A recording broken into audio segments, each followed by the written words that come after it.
Hello, this is Allie from Dutch Touch Greenhouse. We had promised a while back that we would have videos on perennials and shrubs. It didn't happen, but it is happening now, and it's happening at a good time because all of our perennials and shrubs are 25% off. So we're going to take you through the shrubs and trees that we have to offer.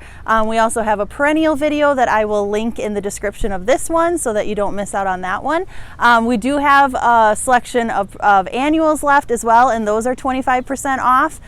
So we have hanging baskets, planters, bedding plants, anything that you would need for your planting. We still have that available for you. We have classes coming up, so keep watching Facebook for signups.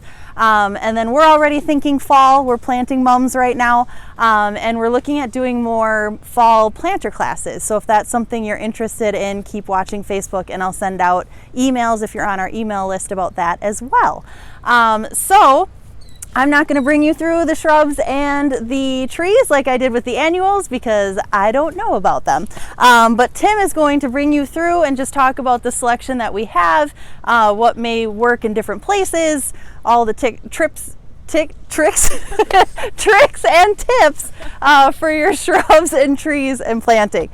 So since I can't hand it over to Tim so he can bring you through what we have. And remember, everything is 25% off, so make sure to stop by and take advantage of our sale.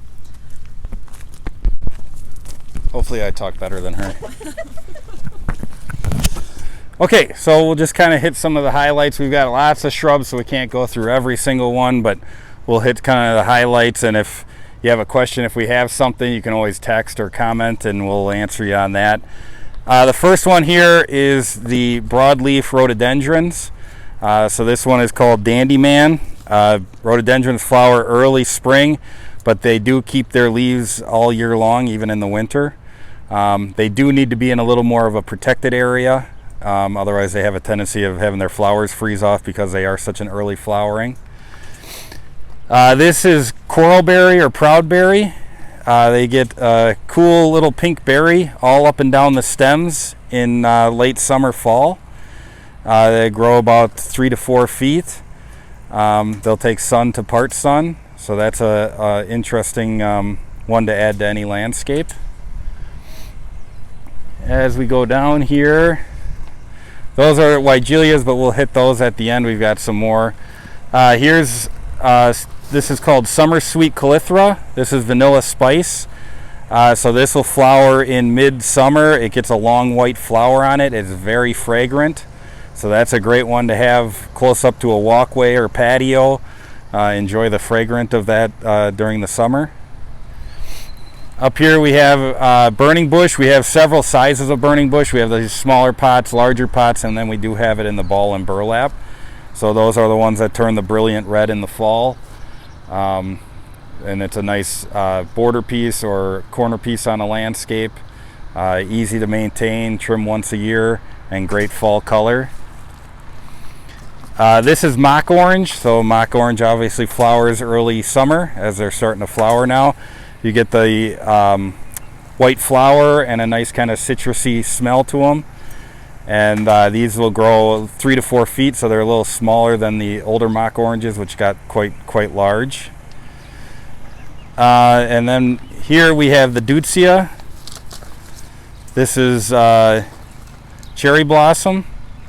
They stay very small, probably 2-3 feet at max, and then they'll get covered in these light pink blossoms in June. These have just stopped flowering, so it was just probably about a week ago they were still flowering. Here we have Potentilla. Potentilla is another one that's great for any kind of hot, dry areas that you have. They take a lot of abuse. They can be cut way back in the fall. Actually, that's the best for them, is to cut them back to about 12 inches and let them come back. And then you stay a nice full bush, and they'll flower through most of the summer for you. Here we have red twig dogwoods. We got a green and a variegated variety. The dogwoods are a nice, easy shrub, great for screening, garbage cans or neighbors or whatever you need to. They do like a wet area, so if you have a wetter area in your yard, a dogwood is a great bush to put in there. Then as we come down here, here's more of our Weigelias like we passed earlier.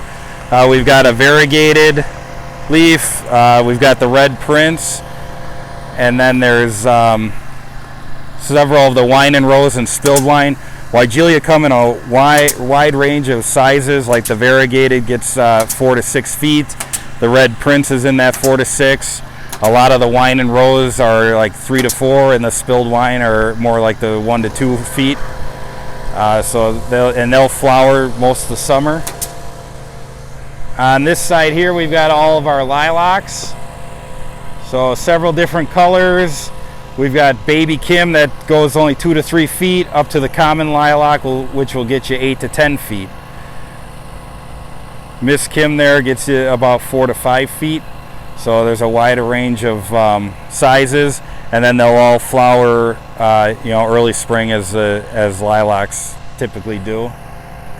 Up here we've got all of our spireas. Spireas are a nice low bush, only about 2 to 3 feet. They flower summer, and if you trim them, they'll give you another flowering, so you can get 2 flowers out of them. Another easy one to just cut way back in the fall to like a foot tall and let them come back. That's the best way to keep them looking full and not too much dead wood in them. We do have, this is wedding cake, so this is similar to the snow mound spirea or bridal wreath, but it doesn't get as large as a bridal wreath, which usually gets 6 to 8. These only get like 2 to 3 feet, but they still have that kind of arching branch like a bridal wreath. Oh, on this side we have, this is euonymus. So it's a yellow and green leaf. It's an evergreen, so it's going to keep its leaves all year round. So it's nice year-round color on that. Only about 2 to 3 feet tall. Takes sun to shade. Here we have viburnums. These are baby spice, so it's like a Korean spice, or some people call a snowball bush. It has a very fragrant flower in early spring, but it stays much smaller, only at 3 to 4 feet. So it's a great one to use up against a foundation planting. Here we have the forsythia. Forsythia are the ones that flower yellow, full of yellow flowers in the springtime. They get about anywhere from 4 to 8 feet tall. So another great one for using for a screen. This is the other euonymus. This is Emerald Gaiety. So it's the green and white. The green and white do better in the shade than the yellow and green do, but they both will take sun or shade. And then we've got a few more of the different Weigelia varieties, wine and spirit. So they have a dark leaf with a white flower. And then the very fine wine has the dark leaf with the pink flower. So Weigelias are a really easy one to take care of and give you lots of color. As we come around, we've got some of our potted trees in here. One I'll highlight is the variegated maple. So that's kind of, you don't see that everywhere, but it's got the green and white leaf like that. It's a Norway maple. It'll get 20-30 feet tall. So that's a interesting shade tree to use. Another one of my favorites is the serviceberry, autumn brilliant serviceberry. They'll get white flowers on them in the early spring. They do get a small berry on them, but the birds love them, so they eat them before they ever fall on the ground. And then it gets a really nice red-orange fall color. So when I do landscapes, I use a lot of these. They can be used kind of on the corner as a focus piece, or you could use them in a group as a screen for some privacy, because they stay nice and full and dense. Then we'll go over here to the evergreens. This is our ball and burlap area. So these are usually a little bit bigger pieces than the potted stuff. These are boxwoods. Boxwoods keep their leaves all year long. It's kind of like the yews that everybody used to use back in the 70s and 80s. The boxwoods are the new kind of foundation planting. They have a glossy green leaf, and they'll keep that all year long. slow growing, so there's not a whole lot of trimming to do on them either. Here we have some of the unusual evergreens that we have. We've gotten a few more different types of evergreens that are like this is a weeping spruce. So those are great for beds, for focal points in beds. We have a couple weeping blue spruce and some columnar spruce. So we've got a lot of different kinds of evergreens this year. So if you're looking for some kind of focal point in a bed, that's a great choice. We also brought in a couple of the arborvitaes cut into spirals, so that's another fun one to use in a bed or by a patio for kind of a conversation piece. Here we've got arborvitaes in ball and burlap, and then we do have more in pots.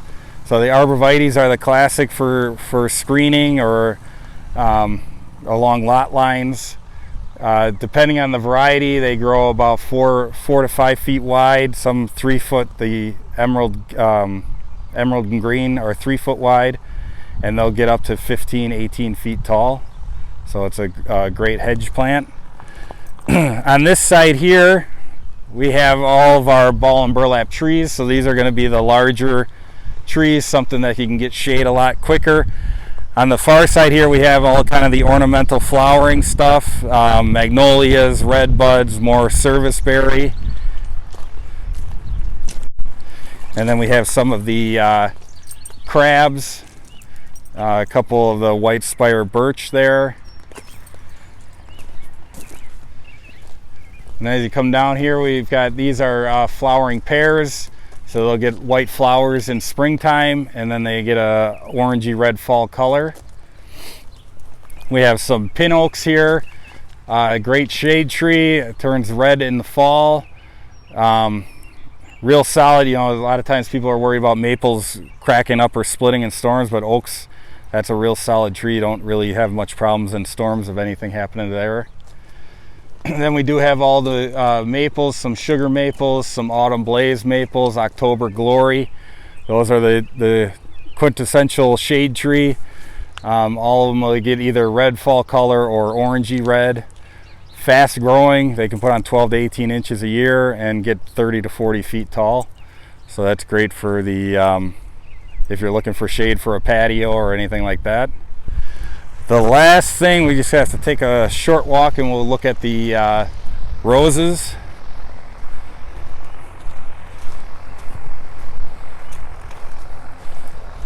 One more here that I forgot about were the hydrangeas. They're right outside the perennial house here. We have quite a few hydrangeas to choose from, and those are ones that'll start flowering in July, and they'll last all the way to frost. A lot of them will start out with white flowers that kind of fade to red. I think the Firelight is one of them. So it'll start white like that, and then it slowly fades to, by the end of fall, it's that brilliant red color. So they're kind of constantly changing through the growing season. They'll do sun or shade, so that they work pretty much anywhere. Just got to watch the heights. They range from 2 to 3 feet up to 6 to 8 feet, depending on the variety. And then these are some of the potted arborvitaes we have, and then some of the decorative or weeping spruce that we have too.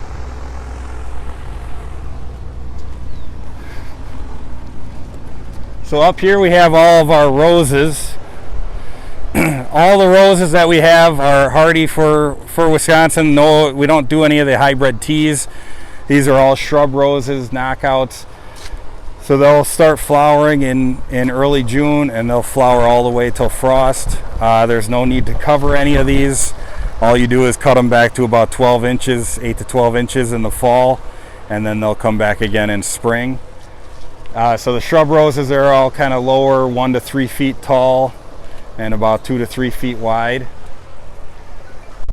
Ooh, almost yanked my thing off. That's your leash. Yeah. Here we've got more of the upright roses, and a lot of these will have a very similar flower to a hybrid tea. A lot of them are even fragrant, but a lot less care. They'll keep flowering on their own. They don't need to be trimmed to get them to flower, and like I said, they don't need any covering. These are the knockout roses down here. And then we do have some of the climbing roses. It's called Rise Up. There's a Rise Up Lilac Day and an Embry, Rise Up Embrace. So those are climbing roses that are very hardy. They get about 4 to 6 feet tall, and they'll flower all summer long as well. All right. Oh, I guess we should probably hit the fruit trees. Oh, you know, and this should have been in the perennial talk, but these are the perennial hibiscus. So these will be flowering mid to late summer, and then they flower till fall. Get huge dinner plate size flowers on them. Everybody who has them comes and buys more every year because all the neighbors are jealous of them. And we have multiple colors this year, reds, pinks, and even kind of a white. So a lot to choose from. That is one that comes up very late. They will not start sprouting out of the ground until Memorial Day or after. So if you do get one, don't call us until June to tell us that it didn't come back up, because it takes quite a while to come up.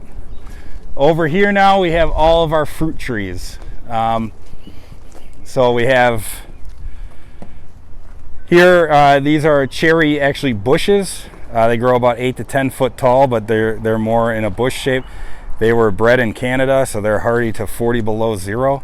We've got a sweet and a tart, and they are self-pollinating, so you only need the one. Then we've got some pears, peaches, apples. We've got Honeycrisp, Jonathan, Zestar, Red Delicious, Fuji, and Granny Smith. So if you need an apple, we've got them. Then behind there we have blueberry bushes. We still have raspberries, and we've got a whole line of grapes. So if you're interested in getting into your own orchard, we've got the stuff you need. All right, I think that is everything. So if, again, we're here, me or my dad are here a lot, and especially on Saturdays, so if you have any questions, stop on in and we can help you.